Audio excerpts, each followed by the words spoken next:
And when you say that, and then it's funny. Have you read "Buy Back Your Time" by Dan Martell? Yep, he spoke at my event too. Beautiful. Dan's book is life changing. My whole team is required reading now for us. I'm hiring a personal assistant now. At first, I'm like, oh, why do I need a personal assistant? And then I start writing down. I do what Dan's exercise. I start writing down all these things that are taking my hours.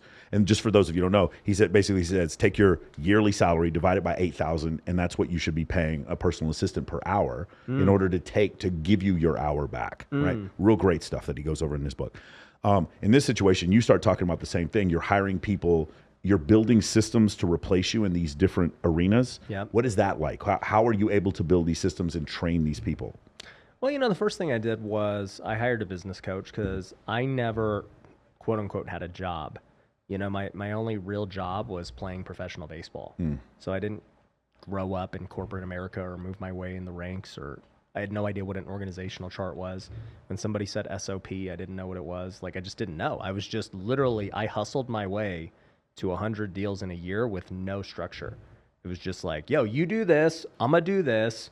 Intuitively, I understood delegation. Yeah. And people doing what's optimal for their skill Did you set. have meetings with people and like, hey, how are your KPIs? And No, that wasn't a thing. What's your EOD? What are we doing end of day? I didn't understand that. Yeah, we didn't have any of that. So anyways, 2019, the market shifted a little bit. And so that was the first time I ever lost money on flips. And I was like, okay, I got to figure out how to prevent this from happening. And so, beginning of 2020 was the first year I hired a business coach. And so great friend to this day, his name's Gary. And I paid him like 20 grand to come to my office for 3 days to teach, give me the quick rundown of how to do things. And so from that point forward, it all clicked. I was like, I get it now. That's how this business should be run. And we can run every business like that going forward. And so now everything's pretty plug and play. It's just I don't know. It's kind of just templated of how to build a business and launch it. The plug and play component is what we want.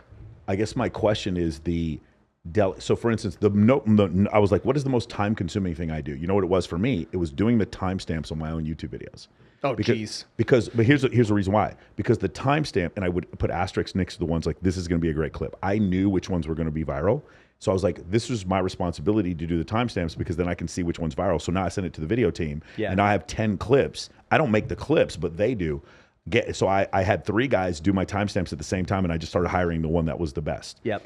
And that took a little time, and it was very hard to give that away because I felt like literally, since 66% of our revenue was coming from organic, and my organic traffic was coming from the reels, and the reels were being done by the team based on the clips that I was giving them. Right. I was like, I'm giving this thing away to a guy that I'm paying not nearly that much, and it was very hard to give that away. Yeah. How do you train that guy, and how do you get over that feeling of giving that away? Yeah, this is a big problem with entrepreneurs, right? So I'll tell you a framework I have. It's called Make, Manage, Multiply. So for anybody who's trying to make money, the first thing you got to do is stage 1, which is make. And for me, I say, figure out how to make 250 grand a year in anything. I don't care what you do. Wholesale, flip couches, freaking make content. I don't care. But figure out how to make 250. And anyone can make 250 by themselves. You don't need a big team. Okay. Stage 2 is manage. Now you got to figure out how to use that skill that you've just developed. Let's just say flipping houses today, and build a team around that skill. Now you have to teach that skill to others and have certain people do different aspects of the skill, and that's how you're going to scale. And so for me, you haven't conquered the manage stage until you've made over $1 million. And so the thing is, in the manage stage, it's the same for everyone. It's a totally new skill set. It has nothing to do with flipping houses anymore. The manage stage is all about processes, org charts, personality test, interviewing, hiring, firing, KPIs, accountability, all these things that allow you to do what we're talking about. From there, once you've conquered the manage stage, you then go into multiply. And for me, multiply is when you've earned the right to now either invest your money, you can go give it to me at Pineda Capital. You could start a new business, because so many people are like wanting to start 5 businesses when they haven't even made 250, right? Or double down on your current and say, hey, this business is $1 million. How do we get it to 4 or 5 or 10, right? So you have to go through this progression before you ever get to do anything different, because we all have like shiny object syndrome, and we're like, bro, Ryan's podcasting. I need a podcast now. It's like, well, you still need to learn how to flip a house first. Like, you don't even do that good. Yeah. Hormozy says more, better, new. And I had to talk with my team about this idea. It's like, so we're doing something right now, and we were talking about doing a low ticket offer, and then I was going to make a course, just a business course, based on like basically replicating what we did to grow our business from $40K a month to $500,000 a month. And I was like, well, we got to turn up the ad spend until it breaks. Like, we need to grow the sales team and turn up the ad spend until this current offer we have breaks. When I do double ad spend and I'm only getting 20% more ROI, then let's make a new course. But right now we're getting like 26-to-1 ROI on ads. I'm like, we need to run ads until they break. How much are you spending on ads right now? Not enough. It's the Facebook ad manager like kind of limits how much we were doing. We just had the limits taken off this month. So we're going to probably spend some more, but like maybe, it's not even $20,000 a month, dude. It's not that much. Yeah. So how big's your sales team? 4 closers, 4 setters. Okay. 1 lead setter, 1 lead closer, and then 4 closers, 4 setters. That's where we're right now. Yeah. And we've had 600 people apply to be closers for us. And it's hard because we need a very specific type. And it helps a lot if they've gone through my program before they become a closer. So a lot of the fans of the program end up trying to do it. But that's an issue, is like the pace at which we hire. How much is the program? It's high ticket, so it's more than 5K. Okay, got it. All right. There's 3 tiers. The highest one is 20K. We have one that's higher than that. Yeah. Got it. Yeah.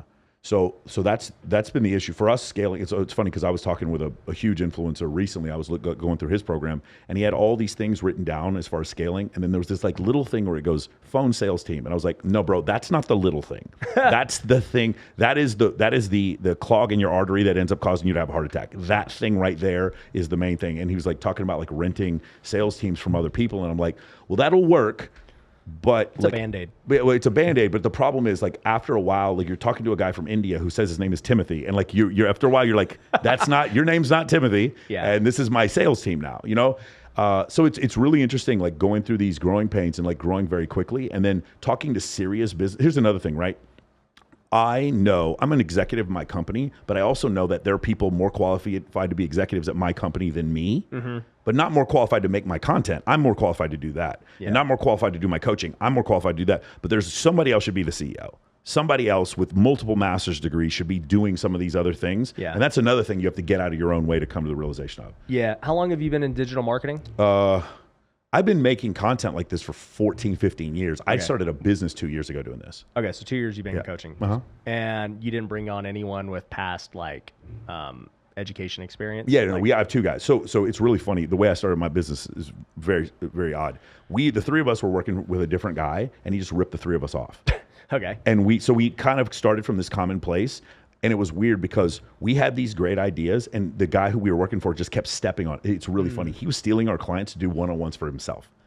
He was stealing our high-ticket clients to do them for himself. So he's stealing from the business, and then he was stealing our commissions. It was crazy what was going on. Yeah. As soon as we cut ties with him, we were like 3 rabid dogs. And we tore we were so happy to be free and just working. And the other thing that happened is we were close to like 3 other companies, and we watched their screw ups, and we built the company on the idea that no one ever gets paid late. No one ever touches commit, like very simple, like Lee Iacocca when he took over Chrysler, very simple rules that are very basic to make us different from everyone else. And when we did that, the growth was explosive because all we did was offer value. And I think that was the part that was really great. But then we get to a scalable point where we need help from like Cole Gordon and people like that to help us get to that next point. Yeah. No,